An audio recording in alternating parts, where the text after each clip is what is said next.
Donc on parle de compétences et donc même si ce langage est maintenant bien utilisé, si vous avez des enfants au collège et au primaire, vous en entendez certainement beaucoup parler, il était quand même pas très familier de notre vieux référentiel de BTS métier de l'eau.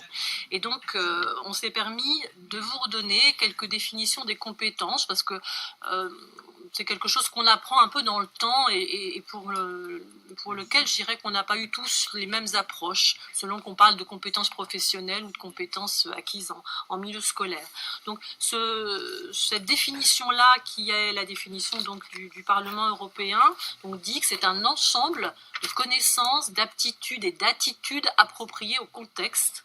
Mais ça ne suffit pas pour définir une compétence, puisqu'il faut préciser que chaque compétence implique, de la part de celui qui la met en œuvre, réflexion critique, créativité, initiative pour résoudre des problèmes, évaluer des risques, prendre des décisions et gérer de manière constructive ses sentiments. Donc c'est un petit peu long comme définition, mais on en mesure toute la complexité. Une autre manière de la définir plus simple, et c'est sans doute celle que vous entendez le plus, c'est dire que c'est un ensemble de savoir, de savoir-faire, de savoir-être, et vous voyez en vis-à-vis, les savoirs sont les connaissances académiques on pourrait dire, les savoir-faire sont plutôt des aptitudes et les savoir-être des attitudes, mais on peut rajouter aussi le savoir devenir et le savoir progresser parce qu'il y a une notion d'adaptabilité dans la compétence qui fait que c'est pas parce qu'on l'a acquis aujourd'hui qu'on sera toujours aussi compétent demain, et il y a quelque chose qui se construit aussi dans le temps et qui évolue. Et donc d'ailleurs il faudra qu'on reparle très vite des niveaux de maîtrise de ces compétences, parce que c'est aussi ça qui va nous permettre à nous de construire des évaluations. Donc cet ensemble de savoir, de savoir-faire, de savoir-être et de savoir devenir et progresser doit s'organiser, et pas n'importe comment, pour accomplir donc une activité de façon adaptée et efficace.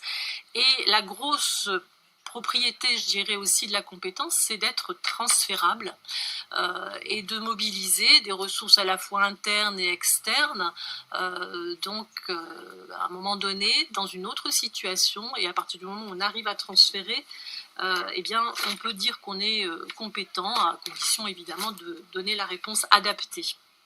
Et donc plus simplement que ça, je suis allée rechercher cette définition qui avait été donnée par le Conseil supérieur des programmes au moment où ils ont travaillé sur la rénovation du socle de connaissances et de compétences et de culture. C'était donc juste après la loi d'orientation de 2013.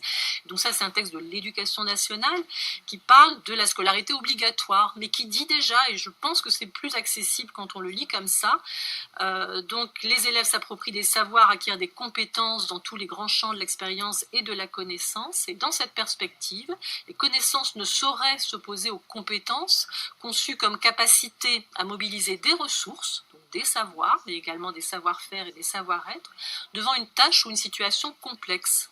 L'élève apprend à réfléchir, à mobiliser ses connaissances, à choisir des démarches et des procédures adaptées pour penser, résoudre un problème, réaliser une tâche ou un projet dans une situation nouvelle, inattendue ou complexe. Et donc là, vous entendez bien la transférabilité de ces acquis, qui ne sont pas que des acquis disciplinaires, mais aussi des savoir-faire et des savoir-être, ce qui fait la multidimension de la compétence. Et donc, c'est pas toujours très simple quand on commence à travailler en compétences, parce que comment est-ce qu'on les reconnaît ?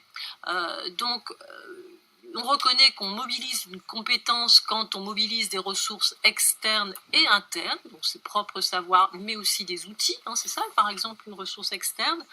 Quand on se trouve à mobiliser tout cet ensemble dans une situation qui est contextualisée, nouvelle, j'aurais pu rajouter complexe, avec le transfert dont je parle et sur lequel j'insiste.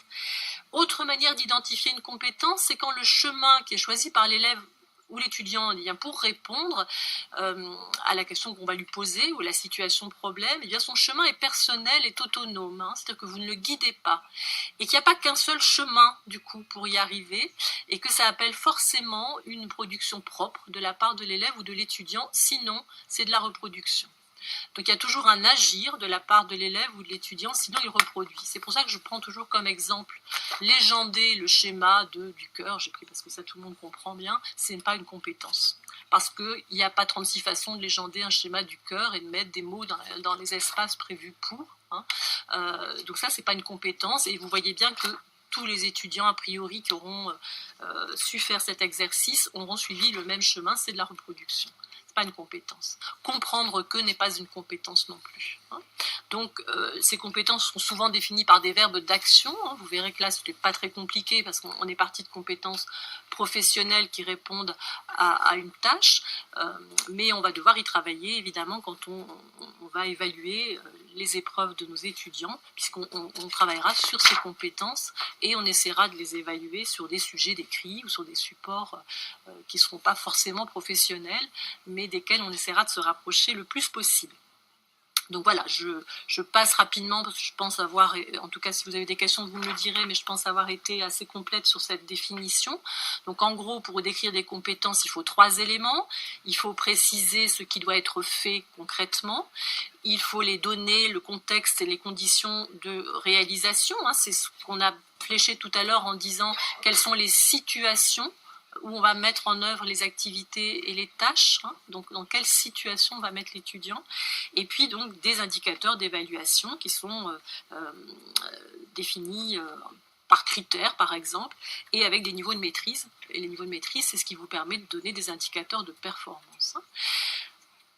Cette dernière chose sur les compétences, quand on se met à travailler par compétences, on est à la fois sur des outils d'évaluation, mais forcément, puisque l'examen est quand même la cible qui est importante, hein, pour vous en tant qu'enseignant, ça impacte forcément la formation. C'est-à-dire qu'en préparant à des types d'épreuves qui seront évaluées par compétences, vous allez aussi former par compétences. Donc c'est vraiment important de faire sans arrêt des allers-retours entre les deux, et ça va vous aider sans doute à comprendre un peu cette nouvelle façon de présenter ce référentiel. Pour évaluer les compétences, on a différentes modalités. On a les épreuves ponctuelles, du contrôle continu, du CCF, de la VAE, hein. Ce sont des choses qui apparaissent dans notre monde à différents niveaux de certification, mais dans lesquels maintenant on va rentrer complètement. Est-ce que c'est encore moi là-dessus? Non, je peux continuer. Alors, dans ces compétences qu'on a définies, donc on avait 7 compétences pour la fonction 1. On a repris donc une page du référentiel que vous allez retrouver facilement pour vous montrer comment est-ce que on les a déclinées, parce qu'elles étaient quand même très très larges, hein. La compétence C1, déterminer le rôle de chaque équipement dans l'installation, paraissait trop vague, on peut dire en tout cas. On les a déclinées en compétences élémentaires, donc avec un nombre qui n'était pas limité, hein, qui est très variable, c'est quelques-unes, c'est moins de 10, donc on va dire des compétences à 2 points, hein, la C1.1, la C1.2, donc par exemple, lire, interpréter les schémas et les plans, identifier les équipements constituant une installation d'eau, leur enchaînement,